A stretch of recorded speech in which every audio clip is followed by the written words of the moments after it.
다니엘 말씀을 우리가 읽어가면서 우리가 꼭 기억하면서 읽어가야 될 점이 있습니다. 그것은 바벨론 제국이 유다 민족을 침공하는 것과 점령하는 것과 그 결과로 인해 유다 민족이 바벨론으로 포로로 끌려가는 이 모든 상황들이 하나님의 섭리 안에서 이루어졌음을 우리는 기억하며 읽어가야 합니다. 그런 점에서 다니엘서를 읽어가는 우리가 놓치면 안 되는 것은 바로 하나님의 섭리입니다. 하나님께서 각각의 상황들 가운데서 어떻게 역사하고 계시는지를 우리는 유심히 들여다보며 다니엘서를 읽어가야 할 것입니다. 특별히 다니엘을 통해 하나님의 섭리가 어떻게 드러나는지를 주의하며 함께 읽어가기를 원합니다. 오늘 말씀을 이렇게 시작하는데요, 8절 말씀입니다. 다니엘은 뜻을 정하여 왕의 음식과 그가 마시는 포도주로 자기를 더럽히지 아니하리라 하고 자기를 더럽히지 아니하도록 환관장에게 구하니. 8절 말씀에 다니엘은 뜻을 정하여 라는 부분이 나옵니다. 그런데 이 부분의 본래적인 의미는 그의 마음을 정했다입니다. 당시 포로로 끌려간 여러 나라의 많은 사람들이 다니엘과 함께 하고 있었을 것입니다. 유다 민족도 그들 가운데 포함되었겠죠. 8절에서 다니엘이 그의 마음을 정했다는 이 표현은 당시 포로로 끌려온 대부분의 사람들이 바벨론이 제시하는 그런 변화의 요구에 동의한 데 반해 다니엘은 그 요구를 받아들이지 않을 것에 대한 마음의 결정을 보여주는 말인 것입니다. 그러면 다니엘이 결정한 뜻의 구체적인 상황은 어떤 것입니까? 뒷부분에 소개가 되는데요, 왕의 음식과 그가 마시는 포도주로 자기를 더럽히지 않겠다는 거죠.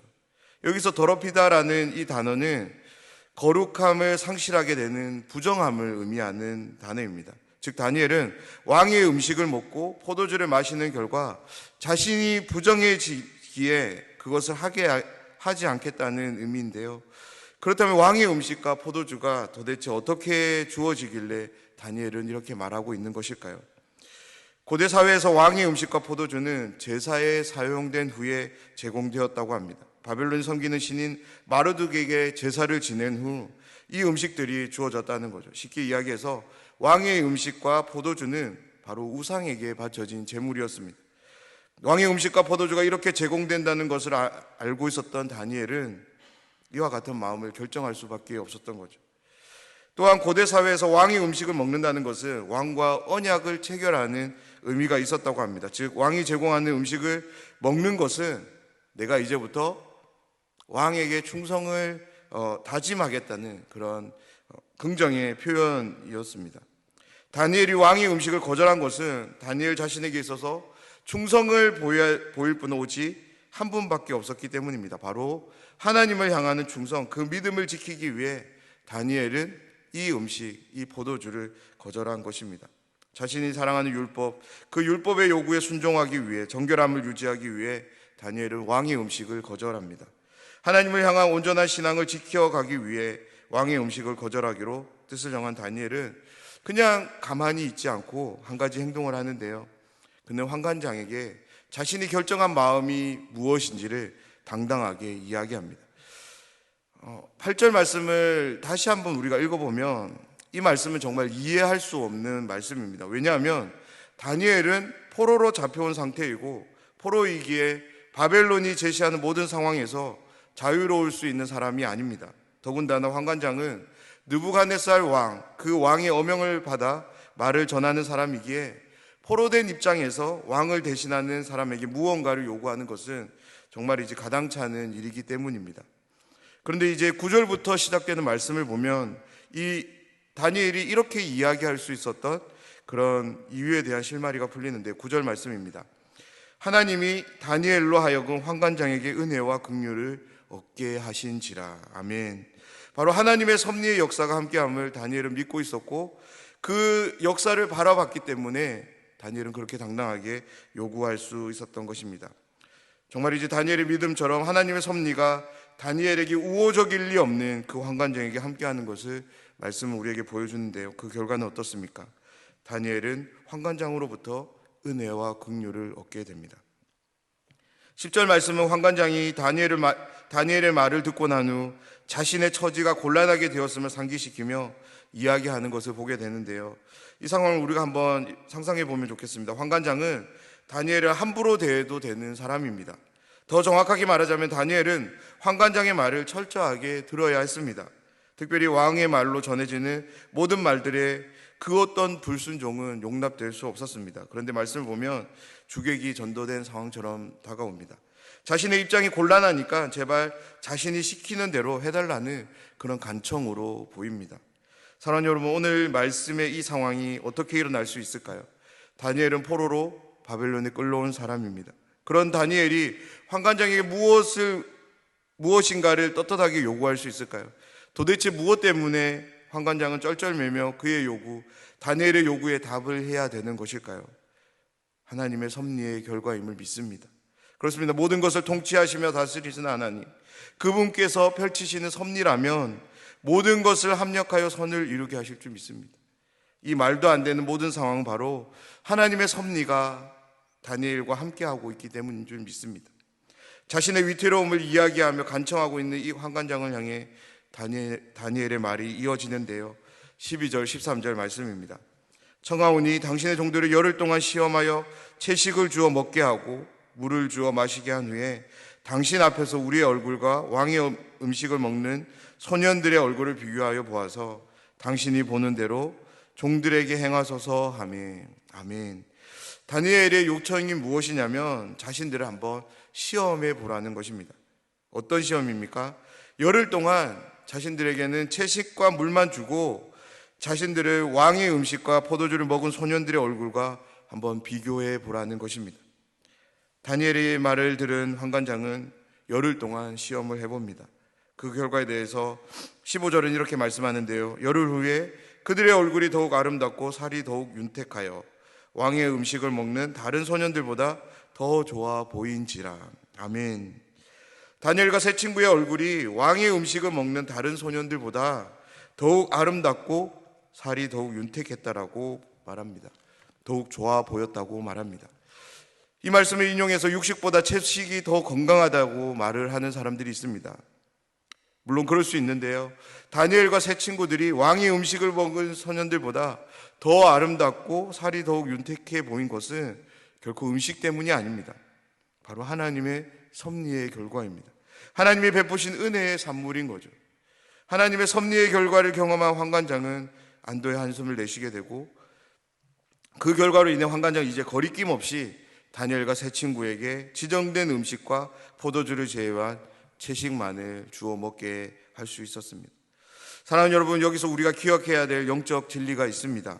하나님의 섭리를 믿는다면, 정말로 내 삶이 하나님의 섭리 안에 있다는 것을 믿는다면 우리는 오늘 말씀에 나오는 다니엘처럼 그 믿음에서 흔들려서는 안 됩니다.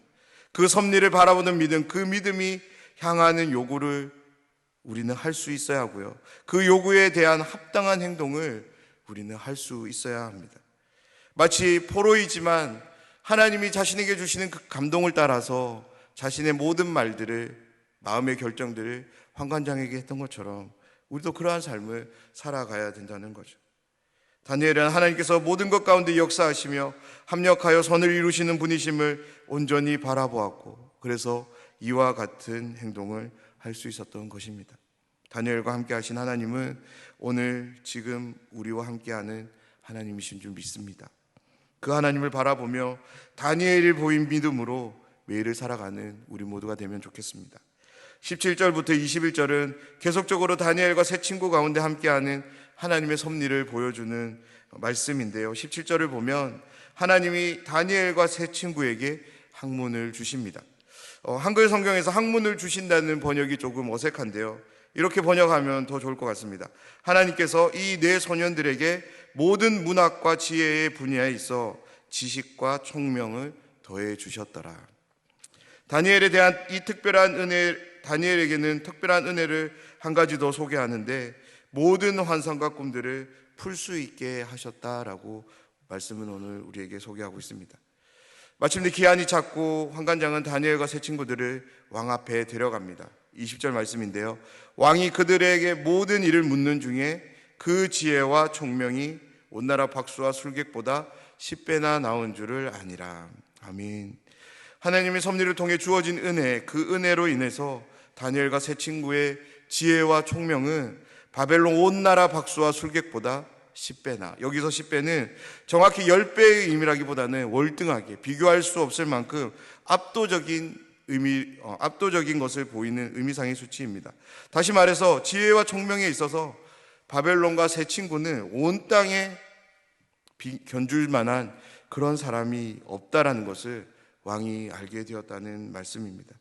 20절은 다니엘은 고레스 왕 원년까지 있으니라 라고 오늘 본문의 말씀을 마칩니다. 고레스 왕이 누구냐면 오늘 말씀에 나오는 느부갓네살 왕 이후에 벨사살이라는 왕이 세워지고요, 그 왕 이후에 다리오 왕이 세워집니다. 다리오 왕은 이제 페르시아 바사의 왕에 의해서 망하게 되는데, 그 바사의 왕이 누구냐면 바로 고레스입니다. 다시 말해서 다니엘은 여러 왕이 바뀜에도 불구하고 그 자리를 잃지 않았다라고 오늘 말씀 우리에게 보여줍니다. 이것은 정말이지 놀라운 일이 아닐 수 없습니다. 왜냐하면 이 당시 고대 사회에서 왕이 바뀔 때 왕이 함께한 모든 사람들도 다 죽임을 당하거나 그런 교체되는 그런 상황이었는데, 그럼에도 불구하고 4명이나 되는 왕이 바뀜에도 불구하고 그런 상황 속에서도 다니엘이 그 자리를 잃지 않았다는 것은 사람이 만들어낼 수 있는 역사가 아닌 것입니다. 그러면 어떻게 다니엘은 이렇게 4명의 왕과 함께 할 수 있을까요? 그런 동안에 그 자리가 지켜질 수 있을까요? 바로 하나님의 섭리의 결과입니다. 하나님의 섭리가 다니엘로 하여금 그 자리를 지킬 수 있도록 한 것입니다. 다니엘의 지혜가 많아서, 다니엘이 총명해서 그 자리를 지킬 수 있었던 것이 아니라 그 지혜와 총명의 근원 되신 하나님께서 그와 함께 있기에 다니엘은 그 자리를 지킬 수 있었던 것입니다. 우리의 삶이 우리의 마음대로, 우리의 힘대로, 우리의 능력대로 되는 것처럼 보입니다. 그래서 마음을 먹어보고 힘을 내어보고 능력을 짜내어 봅니다. 그런 우리를 향해 다니엘은 하나님 안에서 마음을 먹으라고, 하나님이 함께하고 있으니 그 하나님을 의지하는데 한번 힘을 써보라고, 함께하는 하나님은 전능하신 하나님이시니 그 하나님의 능력이 나를 통해 흘러나올 수 있도록 그 능력을 의지해 보라고 말씀하고 있는 것 같습니다. 사랑하는 여러분, 나를 향했던 시선을 하나님께로 한번 옮겨봅시다. 무언가를 하기 위해 불끈 쥐었던 두 손을 펴서 주님을 향해 봅시다. 그러기 위해 무엇보다 기도하는 우리가 되면 좋겠습니다. 오늘 저녁부터 가을 기도학교 사경회가 시작됩니다. 이번 사경회 기간 동안 하나님 앞에 정말 한번 간절히 기도해보는 우리 모두가 되면 좋겠는데요, 특별히 예수님이 하신 기도를 말씀을 통해 한번 살펴보면서 때와 장소를 가리지 않고 늘 하나님께 나아가 기도했던 예수님의 그 기도를 배워서 모든 상황 속에서 기도하는 우리 모두가 되면 좋겠습니다. 그래서 기도를 통해 다니엘이 보았던 하나님의 섭리의 역사를 바라보고 다니엘처럼 믿음으로 그 섭리의 역사의 주인공이 되어서 하나님의 뜻을 펼쳐가는 우리의 생애와 삶이 되길 주님의 이름으로 축원합니다.